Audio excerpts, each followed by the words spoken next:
فاتحہ۔ بسم اللہ الرحمن الرحیم الحمد للہ رب العالمین الرحمن الرحیم مالک یوم الدین ایاک نعبد و ایاک نستعین اہدنا الصراط المستقیم صراط الذین انعمت علیہم غیر المغضوب علیہم ولا الضالین اللہم صل علی محمد و آل محمد۔ اعوذ باللہ من الشیطان الرجیم بسم اللہ الرحمن الرحیم الحمد للہ الذی لا یبلغ مدحتہ القائلون ولا یحصی نعماءہ العادون ولا یعدی حقہ المجتہدون الذی لیس لصفتہ حد محدود ولا نعت موجود ولا وقت معدود ولا اجل ممدود فطر الخلائق بقدرته ونشر الرياح برحمته والصلاة والسلام على الرسول المسدد المصطفى العمجد المحمود الأحمد سيدنا ومولانا ومولى الكونين جد الحسن والحسين عاني أبا القاسم محمد اللهم صل على محمد وآل محمد وآلہ الطیبین الطاہرین المعصومین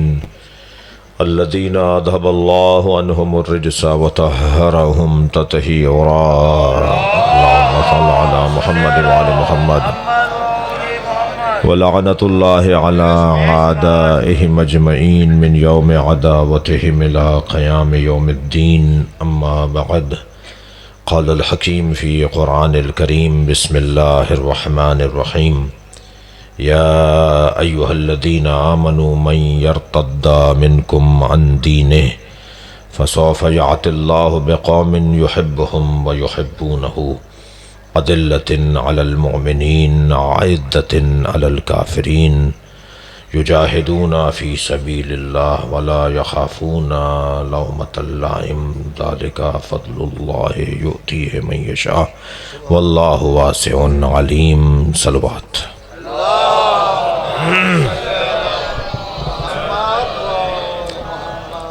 سورہ مبارکہ مائدہ کی 54ویں آیت میں نے آپ کے سامنے پڑھی ہے۔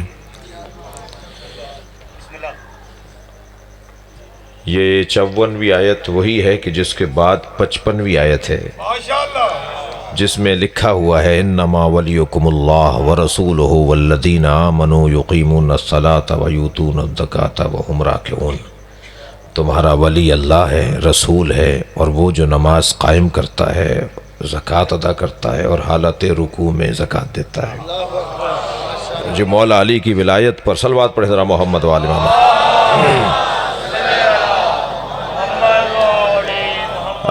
اس آیت سے پہلے والی آیت میں نے آپ کے سامنے تلاوت کی، اور آیت یہ 55ویں آیت تو بہت مشہور ہے، اور یہ 54ویں آیت بھی مشہور ہونا چاہیے اس لیے کہ یہ اصحاب امام زمانہ کی صفات بیان ہو رہی ہے۔ صلوات پڑھیں گے محمد و آل محمد۔ اس سے بھی بہتر صلوات ہدیہ کریں گے۔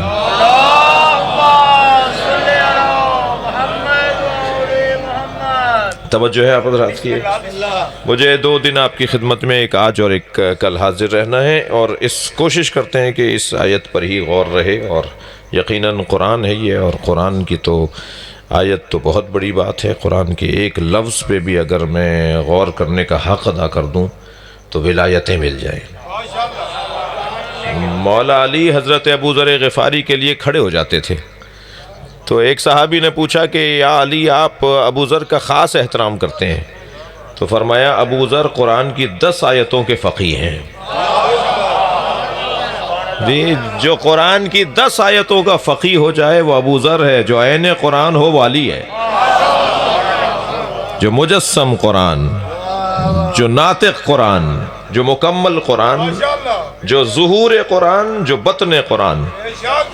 تو قرآن کی تو ایک ایک آیت کے اوپر بھی ساری زندگی میری اور آپ کی کم پڑے گی۔ اور ایک جملہ اور کہہ دوں کہ 2 ہی کلام ایسے ہیں جو وقت کے محتاج نہیں ہیں۔ خالق کا کلام قرآن اور مخلوق کا کلام نہج البلاغہ۔ یہ دو ایسے کلام ہیں جو وقت کے محتاج نہیں ہیں بلکہ ہمیشہ وقت ان کا محتاج ہے. جملہ آپ کی ولائی سماعتوں کے لیے کہہ رہا ہوں کہ ہم اور آپ تو سورج کو دیکھ کر چلتے ہیں نا، سورج علی کو دیکھ کے چلتا ہے.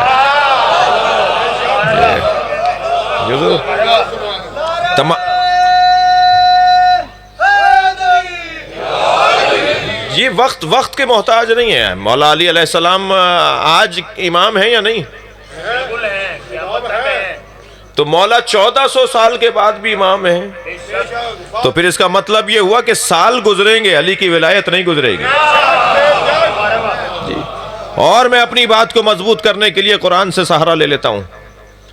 جب مولا علی کی ولایت کا اعلان میرے مولا نبی نے غدیر میں کیا تو کیا کہا؟ کیا آیت سنائی؟ الیوم اکملت لکم دینکم. اللہ کا کلام، آج میرا اکملت، میں نے کامل کر دیا تمہارے دین کو.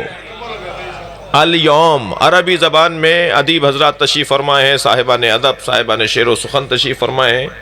عربی زبان میں الیوم کہتے ہیں آج کو. جی. کل کو کہیں گے غد، گزرے ہوئے کو کہیں گے امس.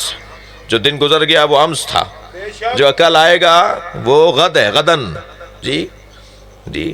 لَأُوتِيَنَّ غَدًا رَایَةً رَجُلًا، میں کل علم اسے دوں گا. غدن غدن غدن یعنی کل، غد یعنی کل. صلوات پڑھیں ذرا محمد و آل محمد. اور بالامس یعنی کل جو گزر گیا. ہماری تو اردو ہماری ایک زبان میں جہاں بہت زیادہ خوبیاں ہیں وہاں کچھ کمزوریاں بھی ہیں. ہم کل گزرے ہوئے کو بھی کل کہتے ہیں، ہم آنے والے کو بھی کل کہتے ہیں. لیکن جو ام اللسان زبان ہے یعنی عربی، اس میں گزرے ہوئے کل کو اور آنے والے کل کو ایک لفظ نہیں بولا جاتا. گزرے ہوئے کل کے لیے کہا جائے گا امس، اور آنے والے کل کے لیے کہا جائے گا غدن. ایسا ہی ہے. تو غدن کا تو میں نے آپ کو مثال دے دی کہ مولا نبی نے خیبر کے میدان میں فرمایا کہ کل میں اسے علم دوں گا جو کرار ہوگا، غیر فرار ہوگا، اللہ اور اللہ کا رسول اس سے محبت کرتا ہوگا، وہ بھی اللہ اور اللہ کے رسول سے محبت کرتا ہوگا. تو غدن رجلن، کل میں علم اسے دوں گا. یہ غدہ. اور امس کے معنی، امس یعنی کل، گزرا ہوا کل. جی. کعبے کی چھت پہ کھڑے ہو کر مولا عباس خطبہ دے رہے ہیں. خواہش مولا حسین نے کی ہے کہ خطبہ دو. فرمایا مولا کہاں جا کے خطبہ دوں؟ ممبر کیا ہے؟ فرمایا کعبے کی چھت پہ جاؤ. اور بلا تشبیہ، اور تشبیہ بھی اگر ہے تو مکمل تشبیہ ہے کہ جیسے چھتوں پہ لگے ہوئے علم ہمیں اچھے لگتے ہیں، ایسے اہل دل کو کعبے پہ عباس اچھے لگ رہے تھے.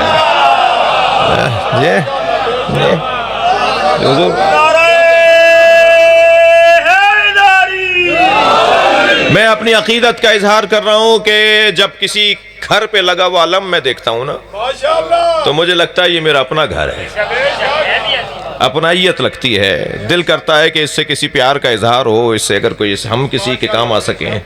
جی. تو خانہ کعبہ کی چھت پہ کھڑے ہیں مولا عباس اور خطبہ دینا چاہتے ہیں، اور مولا حسین نے فرمایا جاؤ جا کے خطبہ دو. میں امس کی مثال دے رہا ہوں، مولا عباس کے خطبے کا ایک جملہ سناؤں گا آپ کو. کہا جا کے کہاں خانہ کعبہ کی چھت پہ جا کے خطبہ دو. وہاں جا کے احساس ہونے لگا کہ کہاں رخ کر کے خطبہ دوں. جیسے حضرت بلال حبشی فتح مکہ کے موقع پر جب نبی کے حکم سے کعبے کی چھت پہ کھڑے ہوئے اذان کہنے کے لیے، تو وہاں جا کر سوچنے لگے کہ مدینے میں جب اذان کہتا تھا تو مکے کی طرف رخ کرتا تھا، اب مکے میں وہ بھی کعبے کی چھت پہ کھڑا ہو کر کہاں رخ کروں؟ تو وہی چھت سے آواز دے کر کہا یا رسول اللہ اپنا رخ کہاں کروں؟ فرمایا میری طرف کرو. سرکار کی طرف رخ کر کے حضرت بلال حبشی نے اذان کہی. اب ایسے ہی خانہ کعبہ کی چھت پہ کھڑے ہو کر مولا عباس خطبہ دے رہے ہیں، رخ کیا ہوا ہے امام حسین کی طرف. وہ پورا خطبہ میں آپ کو سنانے کا آج میرا ارادہ نہیں تھا، لیکن امس کی مثال دینا چاہ رہا ہوں. مولا عباس نے کعبے کی چھت پہ کھڑے ہو کر خطبہ دیا، اور اس کا پہلا اور دوسرا جملہ میری مثال کے اندر ہے. کعبے کی چھت کی طرف، کعبے کی طرف اشارہ کر کے کہا الحمدللہ الذی شرف ھذا بقدوم ابی. حمد ہے اس اللہ کے لیے جس نے اس کعبے کو شرف عطا کیا ہے ان کے بابا کے قدموں کی وجہ سے. جی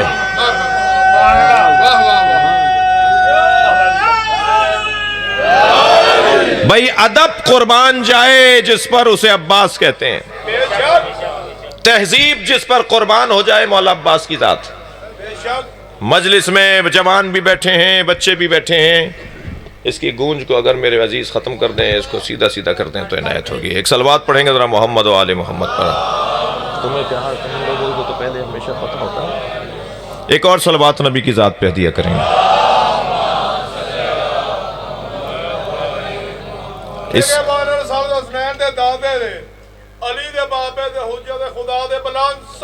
اللہم صلی علی محمد و آل محمد۔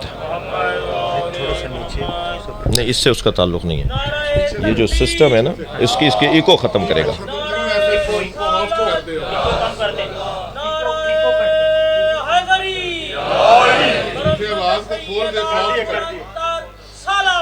اللہم صلی علی محمد و آل محمد۔ میں اور آپ مل کر صلوات ہدیہ کریں گے۔ اللہم صلی علی محمد و آل محمد۔ توجہ ہے، میں مولا کا مثال دینے جا رہا ہوں، اپنی امس کی مثال دے رہا ہوں۔ اور میں نے بخاری صاحب، علمدار صاحب، اپنے دینی مدارس میں بھی گزارش کی تھی، کچھ بہتری آ رہی ہے کچھ نصابی تعلیمی نصابی کتابوں میں۔ ہمارے ہاں متنبی پڑھایا جاتا ہے، ہمارے ہاں عرب شاعروں کی غزلیں پڑھائی جاتی ہیں عربی ادب سکھانے کے لیے جی۔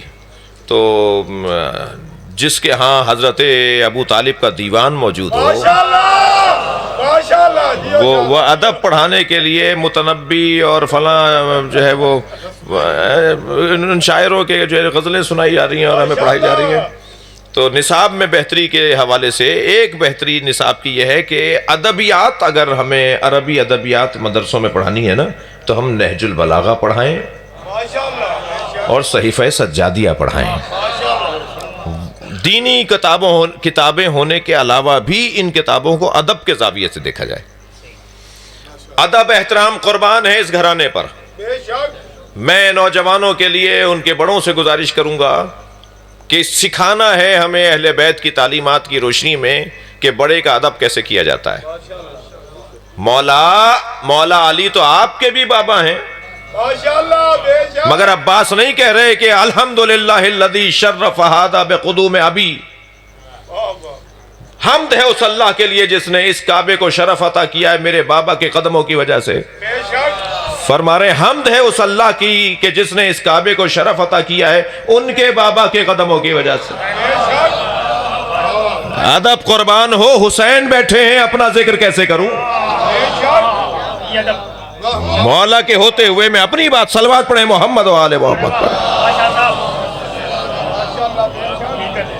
بعد والا جملہ جو میرے مطلب اور میرے مضمون کا جملہ ہے، مولا عباس فرماتے ہیں الحمدللہ الذی شرف ھذا بقدوم ابی، اللہ اکبر، کانا بالامس بیتن، امس یعنی کل، گزرا ہوا کل، کانا بالامس بیتن سارا قبلتن، یہ کل تک اینٹوں کا گھر تھا، علی کی وجہ سے کعبہ بنا ہے۔ صلوات پڑھیں گے محمد و آل محمد پر۔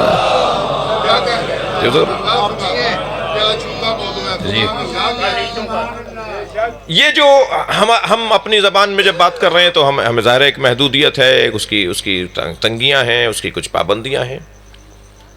یہ جو الیوم اکملت لکم دینکم، آج میں نے دین کو کامل کر دیا، تو میں کوئی زور عقیدت میں بات نہیں کر رہا، ادب کا تقاضا اور تفسیر قرآن پر بات ہو رہی ہے۔ اللہ نے ولایت علی کے دن کو آج بنا دیا جو کبھی ختم نہیں ہوگا۔ الیوم، یہ دن ختم ہی نہیں ہو رہا، آج یعنی علی کے ساتھ دن کو اور اوقات کو ایسا جوڑ دیا کہ دن ختم ہوگا، علی کے نام اور ذکر ختم ہوگا۔ زمانہ ان کا پابند ہے، یہ زمانے کے پابند نہیں ہے۔ زمانہ، اب دیکھیے نبی نے جب فرمایا، میں پھر ایک اور مثال دے رہا ہوں اپنے مدعا پر مضبوطی کے لیے، نبی نے فرمایا زینوا مجالسکم بذکر علی ابن ابی طالب۔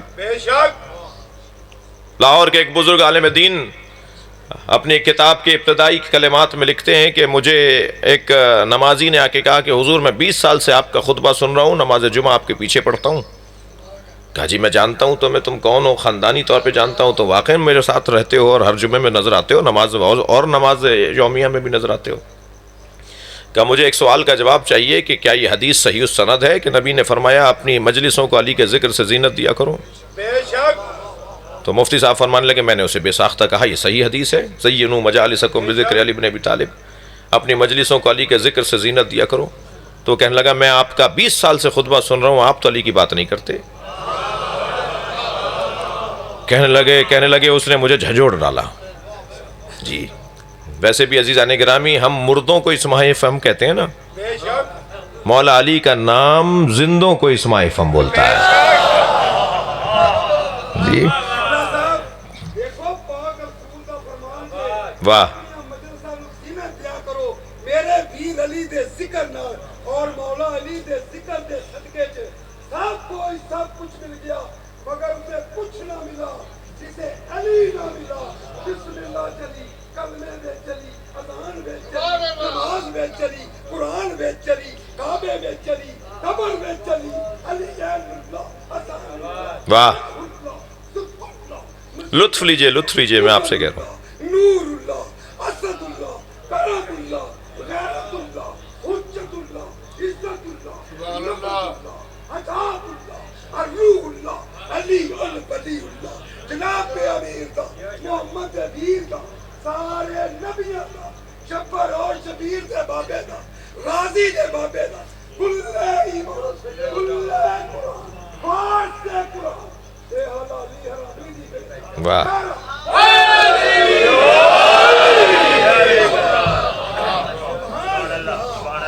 کہا آپ تو خطبہ دیتے ہیں اور مولا علی کی بات ہی نہیں کرتے۔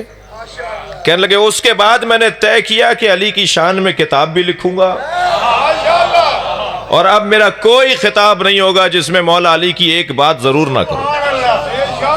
میرا سوال یہ ہے نبی مکرم کی اس حدیث کو سمجھنے کے لیے کہ جب سرکار نے فرمایا اپنی مجلسوں کو علی کے ذکر سے زینت دیا کرو، تو جب تک کائنات ہے مجلسیں ہیں تو علی کی بات اتنی ہوگی نا کہ ہر مجلس میں بھی ہو اور کم نہ پڑے۔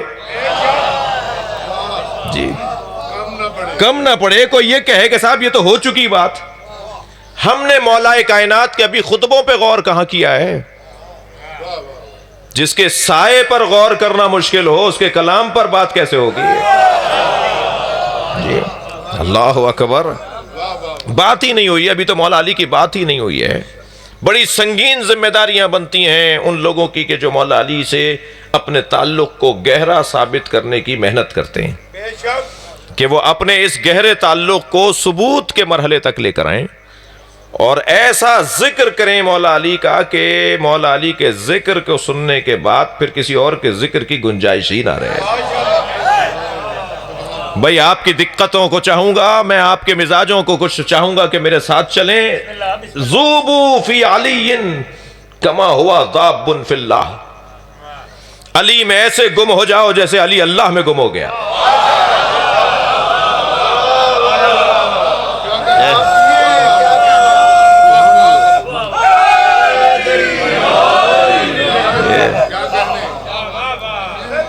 ذوبوا فی علی، علی میں گم ہو جاؤ، بہت بڑا جملہ، کما ہوا ذاب فی اللہ، جیسے علی اللہ میں گم ہو گیا۔ یاد رہے کہ اگر کوئی کسی میں گم ہوگا تو گم ہونے والا چھوٹا ہے، جس میں گم ہو رہے ہیں وہ اللہ اکبر ہے۔ میں ایک ظرف فروش کے دکان پر دھکے پر گیا، میں نے کہا جی مجھے 6 گلاس اور ایک جگ چاہیے۔ دکاندار نے میز کے اوپر 6 گلاس رکھ دیا اور ایک جگ رکھ دیا کہ جی یہ لے لیجئے۔ مجھے ایک گلاس چھوٹا لگا، میں نے کہا جی چھوٹا ہے، اس نے کہا نہیں سب برابر ہیں، یہ سب دوسروں کی طرح ہیں۔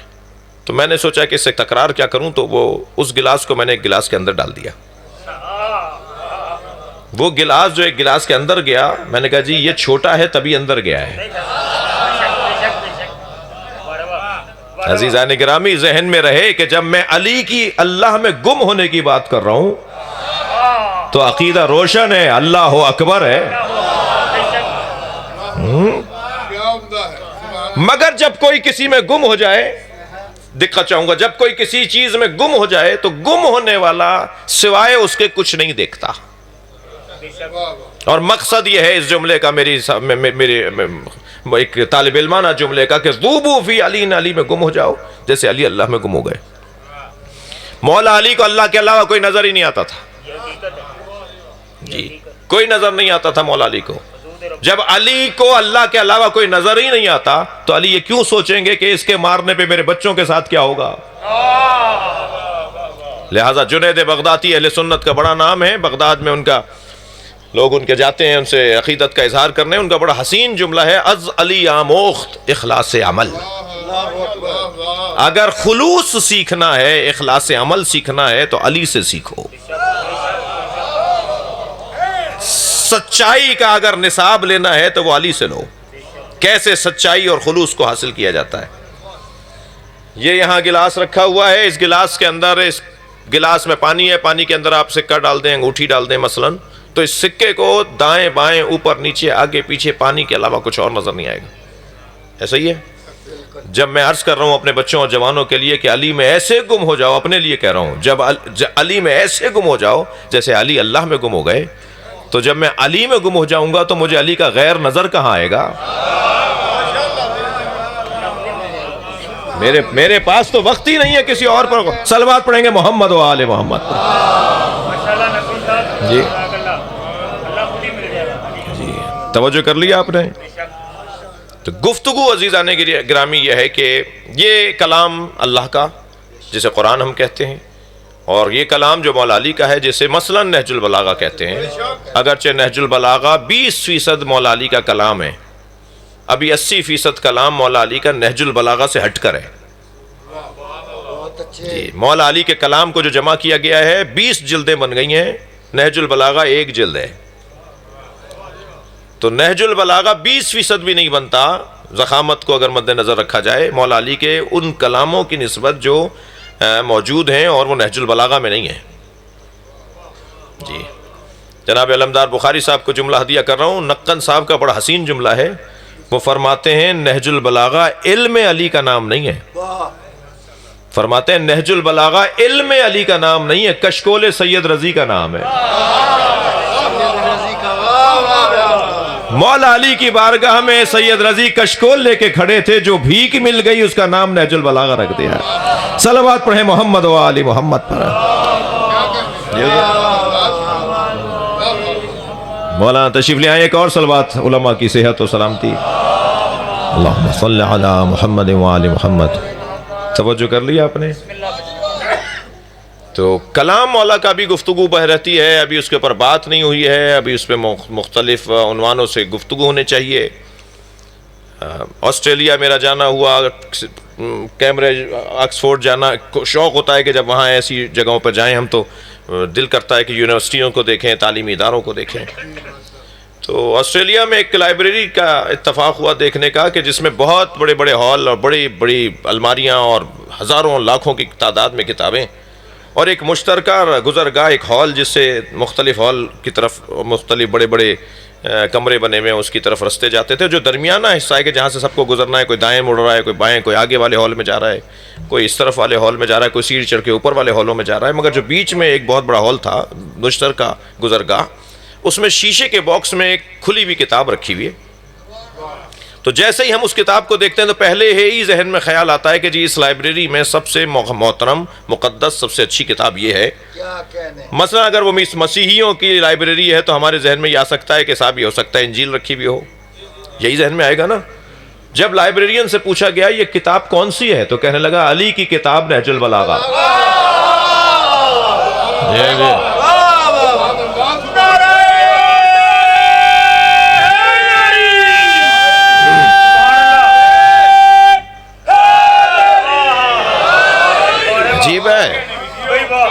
اہل دقت بیٹھے ہوئے ہیں، شاید سیاستدان لوگ بھی بیٹھے ہوئے ہیں، میں ایک جملہ کہوں، کبھی غور فرمائیں مولا علی نے جو حضرت مالک اشتر کو خط لکھ کر دیا، حکومت کیسے چلے گی، نظام کیسے چلے گا، معاشرے کو کیسے سیدھا کرو گے، معاشرے کے 9 طبقوں کا ذکر کیا مولا علی نے، جامع ترین نظام حکومت مولا علی نے لکھ کے دیا ہے جی، جسے کوفی عنان نے چھپوایا، اٹھا کر دکھایا، راجیو گاندھی نے چھپوایا، گورنر جہانداد خان نے چھپوایا سندھ کے اندر، معراج خالد نے چھپوایا۔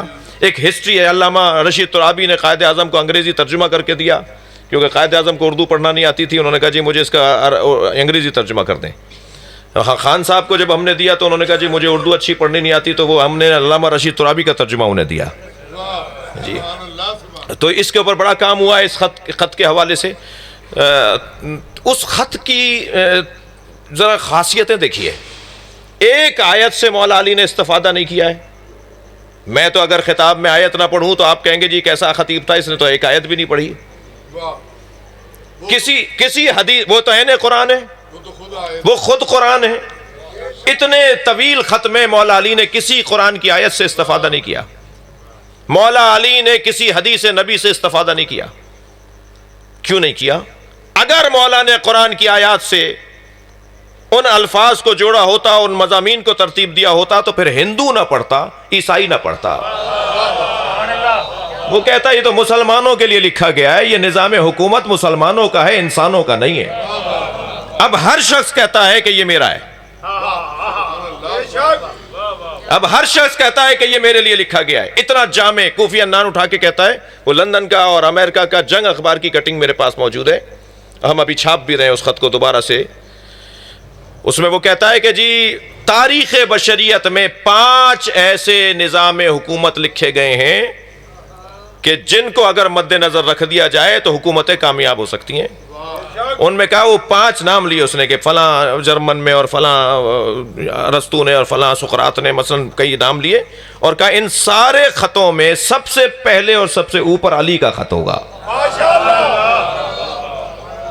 جی سیکرٹری جنرل تھا اقوام متحدہ کا، جی اس کے زمانے کی میں بات کر رہا ہوں۔ کیوں؟ اس لیے مولا نے کسی بھی موضوع پر آیت اس لیے نہیں لی کہ یہ سب کے لیے عقلیات سے متعلق بات ہے، فطریات سے متعلق بات ہے۔ کوئی یہ نہ کہے جی میرے لیے نہیں ہے، یہ سب کے لیے ہے۔ یہ حدیث مولا کی جو نہج البلاغہ میں فرمان ہے، لو سنیت لی الوسادہ لفتحت اہل تورات بتوراتہم، اگر میرے لیے مسند قضاوت کو بچھا دیا جائے تو میں تورات والوں کے فیصلے تورات کے مطابق، میں انجیل والوں کے فیصلے انجیل کے مطابق، میں زبور والوں کے فیصلے زبور کے مطابق، میں قرآن والوں کے فیصلے قرآن کے مطابق کروں گا، اور انجیل زبور تورات قرآن پکار کے کہیں گے جو فیصلہ علی نے کیا ہے وہی ہمارا ہے۔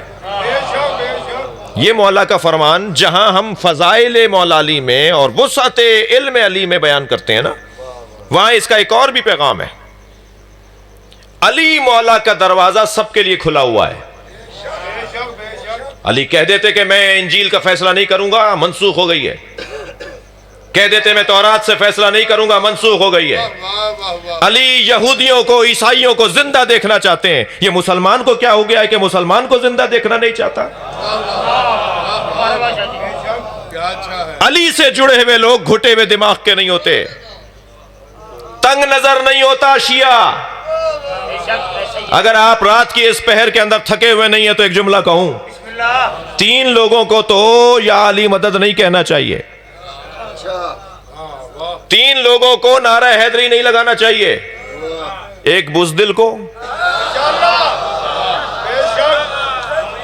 بزدل اور علی والا، جی بز کہتے ہیں فارسی میں بکری کو، کارنداری بز بخر، جی کچھ نہیں ہے کام تو بکری خرید لو، چھوٹا دل، بز یعنی بزدل یعنی چھوٹا دل، ڈرپوک، جی علی والا بزدل نہیں ہوتا۔ جی صاحب کی طرف چلا گیا، صلوات پڑھیں گے محمد والے محمد۔ بھئی اس سے بہتر صلوات پڑھ سکتے ہیں آپ۔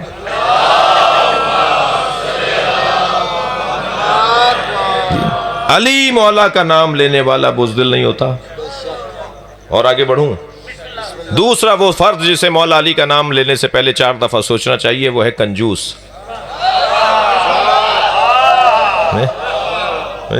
کالر ادھڑا ہوا ہے، پانچے پھٹے ہوئے ہیں، بٹن ٹوٹا ہوا ہے، جی کون ہے صاحب؟ یہ کہنے لگے جی 200 ایکڑ کے زمیندار ہیں۔ جو اپنے اوپر پیسے نہیں لگاتا وہ امام بارگاہ میں کیا لگائے گا؟ وہ مسجد میں کیا لگائے گا؟ وہ مدرسے میں کیوں لگائے گا؟ کنجوس اور علی والا نہیں ہو سکتا۔ جی امام بارگاہ کی چھت ٹپک رہی ہے، مسجد کی ٹوٹیاں ٹوٹ رہی ہیں، مدرسے کی دیواریں گر رہی ہیں اور ان کے گھر کی کیفیت بہت اچھی ہے، یہ پیسے نہیں نکال پا رہا. کہنے لگے خمس نہیں دینا، مولوی کھا جاتے ہیں. تو جو تم نہیں دے کے کھا رہے ہو، بھائی صلوات پڑھ لیں محمد و آل محمد. یہ جو نہیں دے رہے وہ بھی تو کھا رہا ہے نا. اگر کسی مولوی مولانا کسی عالم پر اعتبار نہیں ہے فرض کیجئے، تو کس نے کہا ہے آپ اجازت لیجئے خود خرچ کیجئے. یہ ہمارے پنجاب کے شیخ حضرات اور کراچی کے خواجہ حضرات تو اتنے بڑے بڑے ادارے بنائی اس لیے رہے کہ وہ آیت اللہ سیستانی کے پاس چلے جاتے ہیں، آیت اللہ خامنہئی کے پاس مہاراجے سے جا کے اجازت لے آتے ہیں، ادارے بنا رہے ہیں، دھڑا دھڑ اسکول بن رہے ہیں، مسلسل مدرسے بن رہے ہیں، مسلسل غریب سادات کی کالونیاں اس ملک میں بن رہی ہیں. وہ خمس سے ہی تو بن رہی ہیں. اچھا، خمس پر اعتراض وہ کرتا ہے جس نے زندگی بھر کبھی دیا نہیں ہوتا. جس نے دیا ہوتا ہے نا اسے پتا ہوتا ہے لگ کہاں رہا ہے. جس نے دیا ہی نہیں ہے اسے کیوں پتا چلے کہ کہاں لگ رہا ہے. جی خفا تو نہیں ہو رہے آپ مجھ سے؟ صلوات ہدیہ کر دیں محمد و آل محمد. مولانا بس چند جملے فضائل کریں. ایک اور صلوات نبی کی ذات پہ ہدیہ کریں. پہلا وہ شخص جسے مولا علی کا نام لینے سے پہلے 4 دفعہ سوچنا چاہیے وہ ہے بزدل. دوسرا وہ شخص جو سوچنا چاہیے جسے وہ ہے کنجوس. تیسرا جو تنگ نظر ہے. گھٹا ہوا دماغ علی والے کا نہیں ہوتا.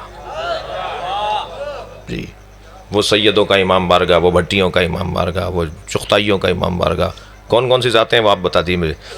جی یہ فلاں کا امام بارگاہ، وہ فلاں کا، وہ مہاجروں کا امام بارگاہ، وہ پنجابیوں کا امام بارگاہ. حسین کا کون سا ہے؟ مصیبت آئی ہوئی ہے، وہ سنیوں کی مسجد، یہ شیعوں کی مسجد، یہ بریلیوں کی مسجد، یہ دیوبندیوں کی مسجد. اللہ کی کون سی ہے؟ مسجدوں میں اللہ نہیں مل رہا، امام بارگاہوں میں حسین نہیں مل رہے. تنگ نظری مسلسل بڑھتی چلی جا رہی ہے. پھر سادات کرام بھی ذرا کان میں روئی ڈال کے سن لیں تو باتیں. یہ نقوی ہے تو وہ کاظمی ہے تو وہ بخاری ہے تو وہ مثال. اور پھر اس کے اوپر لڑائیاں. ہم بخاری جو ہیں، میں خود بھی بخاری ہوں، ہم بخاری جو ہیں وہ کاظمیوں میں نہیں دیتے بچی. وہ کاظمی کہیں گے جی ہم جعفریوں میں نہیں دیتے اولاد، اپنے رشتے نہیں کرتے. تنگ نظری، گھٹن نہیں. عزیزان کرام، چھوٹے دماغ والا وہ اہل بیت کا چاہنے والا نہیں ہے. ڈاکٹر ادیب صاحب نے کراچی یونیورسٹی میں ایک سیمینار کروایا آرگن ڈونیشن کے حوالے سے، اعضاء کے اہدا کے حوالے سے. یہ جو میرے بدن کے اندر، باڈی کے اندر چیزیں ہیں، یہ اگر میری ایکسٹرنل موت کی صورت میں میرا برین، میرا دماغ مر جائے تو پھر دل نہیں چلے گا. اصل موت دماغ کی موت ہے. دماغ اگر مر گیا تو دل بہرحال 10، 5، 8 گھنٹے کے بعد بند ہو جائے گا. ایسے ہی ہے. تو اس پر یہ ہے کہ اگر یہ شخص وصیت کر دے کہ میرے مرنے پر میرے مثال دل، میرے گردے، میرے پھیپڑے، میرے مثال جگر یہ دے دیا جائیں ان مریضوں کو کہ جو مر رہے ہیں اس وجہ سے کہ جگر خراب ہو گیا، دل خراب ہو گیا. مفتی شہر شیرانی صاحب تھے دیوبندیوں کی طرف سے، مفتی منیب الرحمان صاحب تھے اپنی طرف، ان کی طرف سے، بریلویوں کی طرف سے، اور میں بھی ایک نوکر تھا آپ کی طرف سے. ایک صلوات پڑھیں محمد و آل محمد.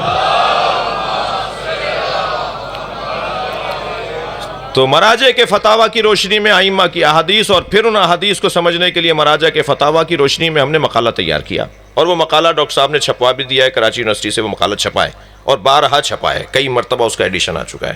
یعنی پورے مقالات، مجموعہ مقالات اس کا نام ہے، آرگن ڈونیشن، اہدائے اعضاء، پیوند کاری، اعضاء کی پیوند کاری کے باب میں.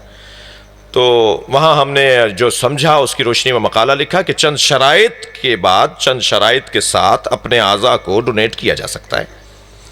اور میری جب ایسی موت ہو جائے کہ میرا برین مر جائے، میرا دماغ مر جائے، تو میرے بدن سے میری چیزیں نکال کر ان مریضوں کو لگائی جا سکتی ہیں جو اس وجہ سے رکے ہوئے ہیں کہ یہ گردہ ملے تو زندہ رہیں.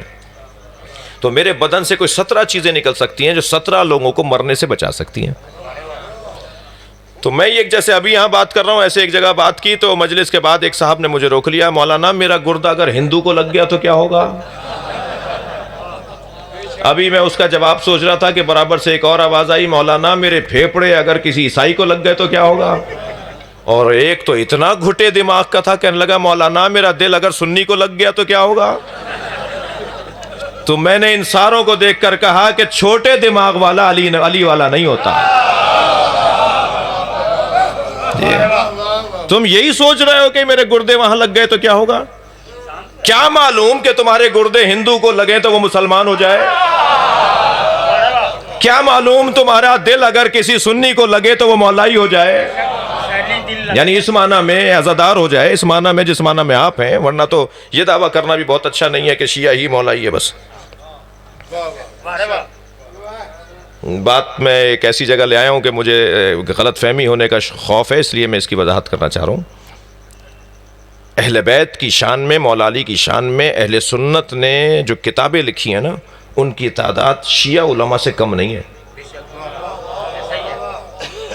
جی علامہ آیت اللہ مراشی نجفی، شہاب الدین مراشی نجفی نے ابن ابو الحسن ابن مغازلی کی مناقب امیر المومنین کا مقدمہ لکھا، اہل سنت کے محدث کی کتاب ہے مولا علی کی شان میں، اس کا مقدمہ لکھا، اس میں 500 کتابوں کی فہرست لکھی ہے مقدمے میں، جو اہل سنت محدثین نے مولا کی شان میں لکھی ہیں۔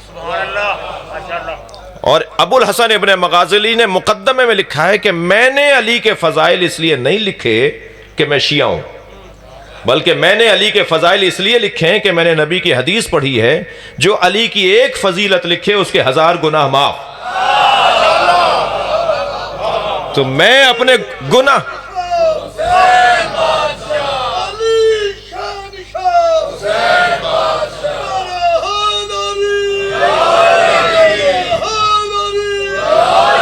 توجہ کر لیا آپ نے؟ یہ جو مولا فرما رہے ہیں کہ میرے لیے مسند قضاوت کو بچھا دیا جائے تو میں تورات، زبور، انجیل والوں کے فیصلے کروں گا، اس کا مطلب ہے علی عیسائیوں، یہودیوں کو زندہ دیکھنا چاہتے ہیں، جی ان سے بات کرنا چاہتے ہیں، ان کے وجود کا اقرار کر رہے ہیں، ان کے وجود کو تسلیم کر رہے ہیں۔ جی سارے سنی مل کے شیعوں کو ختم نہیں کر سکتے، اور سارے شیعہ مل کے سنیوں کو ختم نہیں کر سکتے، تو جو کام کر نہیں سکتے اس کی کوشش کیوں ہے؟ عیسائیوں کا ایک وجود ہے، یہودیوں کا ایک وجود ہے، ہندوؤں کا ایک وجود ہے، ہمیں مولا کے دیے ہوئے اس فارمولے پہ عمل کرنا ہوگا۔ مالک میں تمہیں وہاں بھیج رہا ہوں جہاں 2 طرح کے بھائی ملیں گے، یا دین میں تمہارے بھائی ہوں گے یا انسان ہونے میں تمہارے بھائی ہوں گے۔ لہٰذا جتنے بھی ہمارے دیندار بھائی ہیں وہ ہمارے بھائی، اور جو اگر ہمارے ہم مسلک نہیں ہیں تو وہ بھی انسان ہونے میں بھائی۔ اس دروازے کا حسن ہی یہ ہے کہ دروازے پر یہ نہیں پوچھا جا رہا کہ تم سنی ہو یا شیعہ ہو۔ یہ فرش ازا جو ہمیں مشق کروا رہی ہے نا، وہ وسعت ذہنی کی مشق کروا رہی ہے۔ سبحان اللہ، سبحان اللہ۔ کوئی نہیں پوچھتا برابر میں بیٹھنے والا سنی ہے یا شیعہ ہے۔ اور میرا گھر کراچی میں ضرور ہے، اور سندھ کے اندر تو ایک خوبی یہ ہے کہ سندھ کا ہندو بھی عالی مدد بولتا ہے۔ سندھ کا تو بڑی بڑی مجلس ہیں، 2 ہندوؤں کی مجلس میں خود پڑھتا ہوں، بانی ہندو ہوتا ہے۔ ہمارے تو چھوٹے دماغ والے کہہ دیں گے کہ لو مولانا کو سے نیاز لینا ہی حرام ہے۔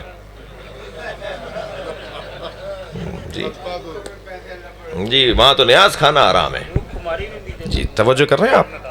نہیں عزیزان گرامی، وسعت قلبی، در حسین پہ ملتے ہیں ہر مزاج کے لوگ، در حسین پہ ملتے ہیں ہر مزاج کے لوگ، یہ دوستی کا وسیلہ ہے، دشمنی کا نہیں، یہ پیار بانٹنے کی جگہ ہے۔ استفادہ ہوگا حضرت مولانا سے۔ چلیے کچھ دیر کے لیے اپنے ذہنوں کو اس امام انسانیت کے ذکر مصائب کی طرف لے چلیے، جنہوں نے کربلا میں مسیحی خاندان کے لوگوں کو بھی بلایا ہے۔ جناب عبداللہ ابن وہب کلبی، جنہوں نے کربلا میں عثمانی العقیدہ شہیدوں کو بھی، زہیر قین عثمانی العقیدہ ہیں، پہلا امام اور خلیفہ بلا فصل نہیں مانتے علی کو، مگر کربلا میں حسین کے ساتھ شہید ہیں، بلکہ ڈھونڈا ہے زہیر قین کو۔ عباس جاؤ زہیر سے کہو کہ حسین بلا رہے ہیں، تو زہیر نے کہا کہ عباس میری طرف سے حسین کے لیے ہدیے کے طور پہ گھوڑا لے جاؤ۔ امام نے فرمایا عباس زہیر سے کہو ہمیں تمہارے گھوڑے کی ضرورت نہیں ہے، ہمیں تمہاری ضرورت ہے۔ اور پھر جب آیا نا زہیر کو خبر ہوئی کہ جی حسین آ رہے ہیں، تو استقبال کے لیے خیمے سے باہر آئے، امام نے ہاتھ پکڑا، صحرا میں تنہائی میں لے گئے۔ واپس جو آئے تو اپنی زوجہ سے کہنے لگے، دلہا، نام زوجہ کا تھا دلہا، دلہا میں تمہیں طلاق دینا چاہتا ہوں۔ کہا ہماری تو کبھی کوئی اختلاف بھی نہیں ہوا، ہم میں کبھی کوئی جھگڑا نہیں ہوا، کس بات پہ طلاق؟ کیا احتیاط تھی ان کے ہاں؟ عدت وفات زیادہ ہے، عدت طلاق کم ہے۔ عدت طلاق 3 مہینے، عدت وفات 4 مہینے 10 دن. جی یہ 1 مہینہ 10 دن بھی اپنے نام سے نہیں جوڑنا چاہتے. شہادت کے بعد بھی عدت کا گزارو گی؟ میں تمہیں طلاق دے دیتا ہوں تاکہ جلد سے جلد میرے نام سے تمہارا نام ہٹ جائے. احتیاط، یہ پہلو تھا. اللہ اکبر. کہا میں تمہیں طلاق دے رہا ہوں. کہا مجھے کیوں طلاق دے رہا ہوں؟ کہا حسین نے مجھے جنت میں میرا مکان دکھا دیا ہے، میں کربلا جا رہا ہوں قربان ہونے کے لیے. کہا پھر مجھے طلاق نہیں دو، میں ساری زندگی تمہارے نام کے ساتھ جڑنا چاہتی ہوں. روایت کہتی ہے کہ ایک مرتبہ حضرت ذوالحرقین نے امام حسین کے قافلے میں خود کو پہنچایا اور کربلا میں جو لکھا ہے کہ شہید ہوئے. دلہا خیمہ لگا کر ایک رستے پر بیٹھی ہوئی تھی کہ یہ قافلہ آئے گا تو مجھے پتا چلے گا کہ میرے شوہر کے ساتھ کیا گزری ہے. قافلہ گزرنے لگا تو اپنے غلام کو بلا کر کہا جا کے دیکھو ان سروں میں جو نیزوں کی انیوں پر اٹھے ہوئے ہیں، اس میں تمہارے مولا تمہارے مالک زہیر کا سر ہے.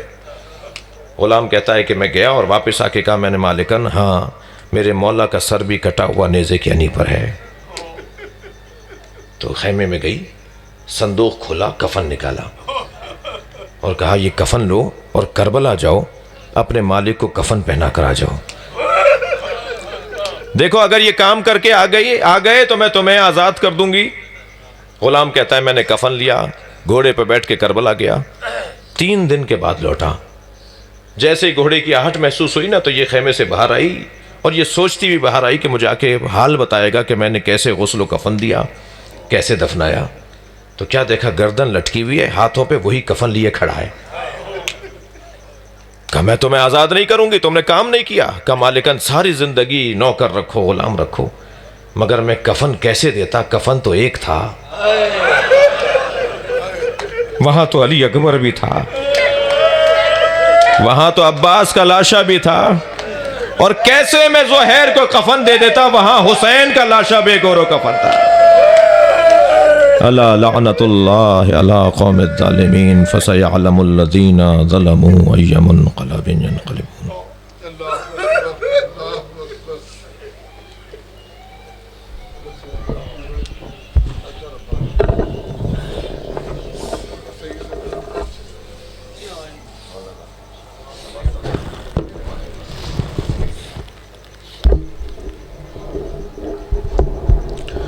مومنین